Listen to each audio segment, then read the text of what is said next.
Brought to you by V-Guard, co-powered by Sensodyne and Vimal. పలుకులలో kesari.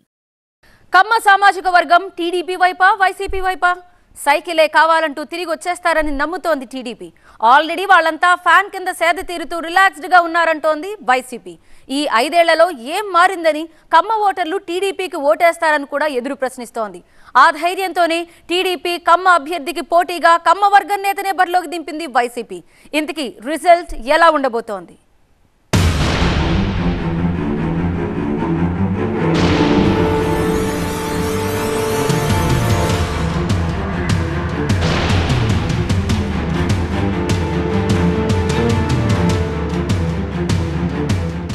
Kamma vote bank ఎవరి వైపు?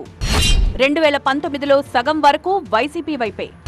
కమ్మ Mudra చెరిగేలా fan కు ఓట్లు. ఈసారి కూడా బటన్ నొక్కబోతున్నారా? పొలిటికల్ సర్కిల్లో గాని జనాల్లో గాని టీడీపీపై ఓ ముద్రుంది. టీడీపీ అంటే కమ్మవారి పార్టీ అని, కమ్మ సామాజిక వర్గం టీడీపీ వైపే ఉంటారని. కానీ 2019 ఎన్నికల్లో అన్ని వర్గాల ఓట్లు వైసీపీకి వన్ సైడెడ్ గా పడ్డాయి. అందులో కమ్మ సామాజిక వర్గ ఓట్లు కూడా ఉన్నాయి. అందుకే టీడీపీకి 23 సీట్లు మాత్రమే వచ్చాయి. మరి ఈసారి పరిస్థితి మారిందా? కమ్మ ఓటర్లకు టీడీపీపై నమ్మకం పెరిగిందా? ఈ ఎన్నికల్లో 8 అసెంబ్లీ నియోజకవర్గాలు, 1 పార్లమెంట్ సీటులో 2 పార్టీల అభ్యర్థులు కమ్మ సామాజిక వర్గం వాళ్లే. అంటే 9 నియోజకవర్గాల్లో కమ్మోరికి కమ్మనే పోటీ. ఈ 9 కనీసం సగం స్థానాల్లో ఆ కమ్మోళ్లే బంధువులు కూడాను. ఇంత టఫ్ ఫైట్ నడుస్తోన్న ఈ ఎన్నికల్లో ఆ సామాజిక వర్గం ఓట్లు ఎటువైపు పడబోతున్నాయి?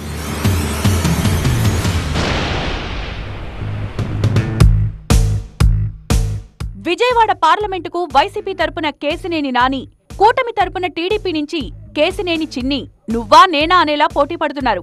కమ్మ సామాజిక వర్గమైన ఈ ఇద్దరూ అన్నదమ్ములే. ఎంపీగా హ్యాట్రిక్ కొట్టడం ఖాయమంటూ నాని ఓవైపు, మొదటిసారి ఎన్నికల్లో పోటీ చేస్తున్న చిన్ని మరోవైపు. నిజానికి ఈ ఎన్నికలు చిన్నికి టఫ్ టాస్క్ అనే చెప్తున్నారు రాజకీయ విశ్లేషకులు. అసలు విజయవాడ పార్లమెంట్ అంటేనే కమ్మ ఫ్యాక్టర్ ఎక్కువగా ఉండే నియోజకవర్గం. ఇక్కడ ఏ పార్టీ అభ్యర్థులైనా సరే కమ్మవారే ఉండాలనేది ఓ సంప్రదాయంగా మారింది. ఇప్పుడు కూడా అదే రిపీట్ అయింది. కాకపోతే ఎలక్షన్ మేనేజ్మెంట్ లో కేశినేని నానికి ఎక్కువ అనుభవం ఉండడం ఇక్కడ వైసీపీకి ప్లస్ పాయింట్ కాబోతోంది. అందులోనూ ప్రతిపక్షంలో ఉన్నప్పటికీ అధికార పార్టీ ఎమ్మెల్యేలతో కలిసి అభివృద్ధి కార్యక్రమాల్లో పాల్గొన్నారు. సో తనకు పార్టీ పదవుల కంటే ప్రజలే ముఖ్యమని చెప్పకనే చెప్పేశారు.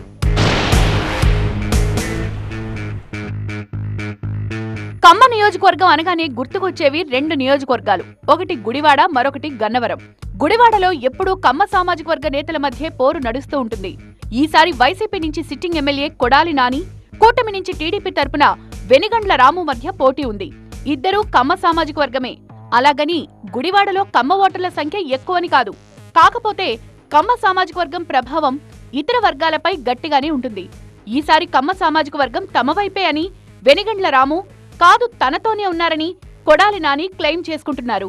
అందుకే ఈసారి ఈ ఇద్దరి మధ్య నువ్వా నేనా అనే పోటీ ఉంది. బట్ పోల్ మేనేజ్మెంట్ చేయడంలో కొడాలి నాని దిట్ట. పైగా ఎన్టీఆర్ కుటుంబంపై అభిమానం కొడాలి నానికి భారీగా కలిసి రాబోతోంది. జూనియర్ ఎన్టీఆర్ ఫోటోలు, ఫ్లెక్సీలు కొడాలి నాని ప్రచారంలో కనిపిస్తుంటాయి కూడా. ఇది స్థానిక కమ్మ సామాజిక వర్గంపై ప్రభావం చూపబోతోందంటున్నారు.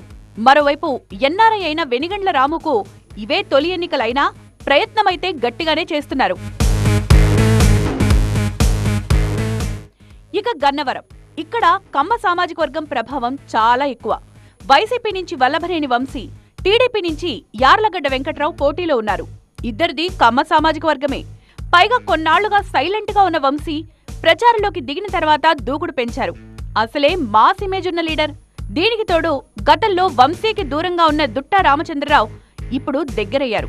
అటు యార్లగడ్డ సైడ్ కొన్ని మైనస్లు కనిపిస్తున్నాయి. ముక్కుసూటిగా వెళ్లడం, ఎవరిని కలుపుకుని వెళ్లకపోవడం, ఎన్నికలవ్వకముందే గెలిచేశామనే భావనకు వచ్చేసేయడం టీడీపీకి మైనస్. ముఖ్యంగా కూటమిలో సఖ్యత లేదు. ఇక్కడ బీజేపీ రెబల్ గా కొరప్రోలు శ్రీనివాసరావు పోటీ చేస్తున్నారు. వంశీకి సిట్టింగ్ ఎమ్మెల్యే కావడం కలిసొచ్చే అంశం.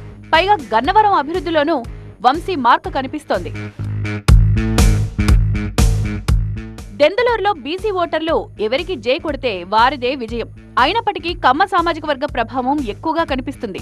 దెందులూరులో ఈ వర్గం బలంగా ఉంది కూడాను. ఈ సీటు కోసం వైసీపీ నుంచి అబ్బయ్య చౌదరి, టీడీపీ నుంచి చింతమనేని ప్రభాకర్ పోటీ పడుతున్నారు. ఇక్కడ చింతమనేని ప్రభాకర్ కు మైనస్ అవుతున్నదల్లా ఆయన దూకుడే. ఆ వ్యక్తిత్వం వల్లే చింతమనేనిని కమ్మ సామాజిక వర్గం దూరం పెట్టిందంటారు. అటు అబ్బయ్య చౌదరి మాత్రం అందర్నీ పలకరిస్తూ మర్యాదగా నడుచుకుంటూ వెళ్తారన్న పేరు సంపాదించుకున్నారు. టీడీపీపై అభిమానం ఉన్నా చింతమనేని దూకుడును వ్యతిరేకిస్తూ వైసీపీ అభ్యర్థైన అబ్బయ్య చౌదరి వ్యక్తిత్వానికే జయకొట్టారు. ఇప్పటికీ ఈ పరిస్థితిలోనూ కమ్మ ఓటర్ల అభిప్రాయంలోనూ మార్పు రాలేదనే చెప్పుకుంటున్నారు.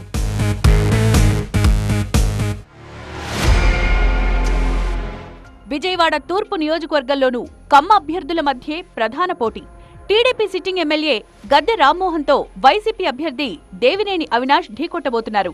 గద్దె ఇప్పటికే వరుసగా 2 సార్లు గెలిచారు. రెండోసారి ఎన్నికల బరిలో ఉన్న అవినాష్ ఈసారి గెలిచి గెలుపు రుచి చూడాలనుకుంటున్నారు. హోరాహోరీ పోరులో గద్దెకు లైట్ ఎడ్జున్నట్లు కనిపించినా గత 2 నెలలుగా బాగా పుంజుకున్నారు అవినాష్. ప్రత్యేకించి నియోజకవర్గంలో అవినాష్ నాయకత్వంలో జరిగిన అభివృద్ధి వైసీపీకి ప్లస్ పాయింట్ కాబోతోంది. అటు కమ్మ సామాజిక వర్గంలోనూ దేవినేని అవినాష్ పట్ల పెద్ద కోపమేం కనిపించడం లేదు. అందులోనూ తాను యువకుణ్ణని గద్దె రామ్మోహన్ కు ఛాన్స్ ఇచ్చింది చాలంటూ అవినాష్ చేస్తోన్న ప్రచారమూ కలిసొస్తోందంటున్నారు. విశాఖ తూర్పు నియోజకవర్గం కూడా కమ్మ ఫ్యాక్టర్ కనిపించే సెగ్మెంటే. ఇక్కడ టీడీపీ తరపున వెలగపూడి రామకృష్ణ, వైసీపీ నుంచి ఎంవివి సత్యనారాయణ పోటీ చేస్తున్నారు. వెలగపూడి రామకృష్ణ వరుసగా గెలుస్తూ హ్యాట్రిక్ ఎమ్మెల్యే అయ్యారు.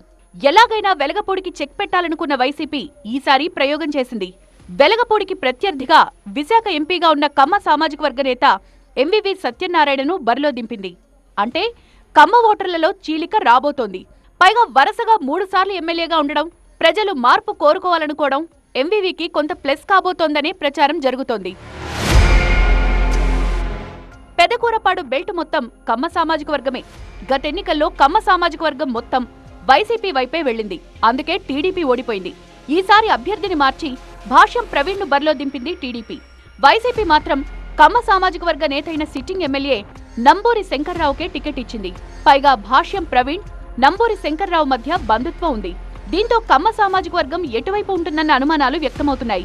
అయితే కొత్తగా వచ్చిన భాష్యం ప్రవీణ్ కు కమ్మ సామాజిక వర్గం మద్దతుంటుందా అన్న సందేహాలు లేకపోలేదు. టికెట్ రాని వాళ్లు భాష్యంకు సహకరిస్తారా అనేది కూడా చూడాలి. ఈ ఇద్దరి మధ్య పోటీలో నంబూరి మాత్రం చాలా ధైర్యంగా విజయం పట్ల నమ్మకంతో కనిపిస్తున్నారు. తొలిసారి ఎన్నికలు ఫేస్ చేస్తున్న భాష్యంలో కొంత టెన్షన్ కనిపిస్తోందంటున్నారు. వినుకొండలో ప్రతిసారి కమ్మ నేతల మధ్య పెద్ద పోరాటమే నడుస్తూ ఉంటుంది. ఇక్కడ వైసీపీ అభ్యర్థి బొల్లా బ్రహ్మనాయుడు, టీడీపీ అభ్యర్థి జీవి ఆంజనేయుల మధ్య టగ్ ఆఫ్ వార్ ఉంటుంది. పైగా వీరిద్దరూ పాత ప్రత్యర్థులే. గత ఎన్నికల్లో జగన్ హవాతో జీవీపై గెలిచినా ఈసారి తనకంటూ ఓ పరపతి కోసం ప్రయత్నిస్తున్నారు. గడప గడపకు కార్యక్రమం సమయంలో నియోజకవర్గంలో గట్టిగానే పర్యటించారు. ఇప్పుడు కూడా జీవీపై గెలిచేందుకు కమ్మ ఫ్యాక్టర్ను ఉపయోగించుకోవాలి అనుకుంటున్నారు. తెనాలిలోనూ కమ్మ నేతల మధ్య ఫైట్ నడుస్తోంది. కాకపోతే వైసీపీ వర్సెస్ జనసేన. గాజు గ్లాసు పార్టీలో నెంబర్ 2 పొజిషన్లో ఉన్న నాదెండ్ల మనోహర్ ఏరికోరి పట్టుపట్టి మరీ తెనాలి సీటు దక్కించుకున్నారు. అటు వైసీపీ నుంచి శివకుమార్ పోటీ చేస్తున్నారు. ఈ ఇద్దరు కమ్మ సామాజిక వర్గ నేతలే.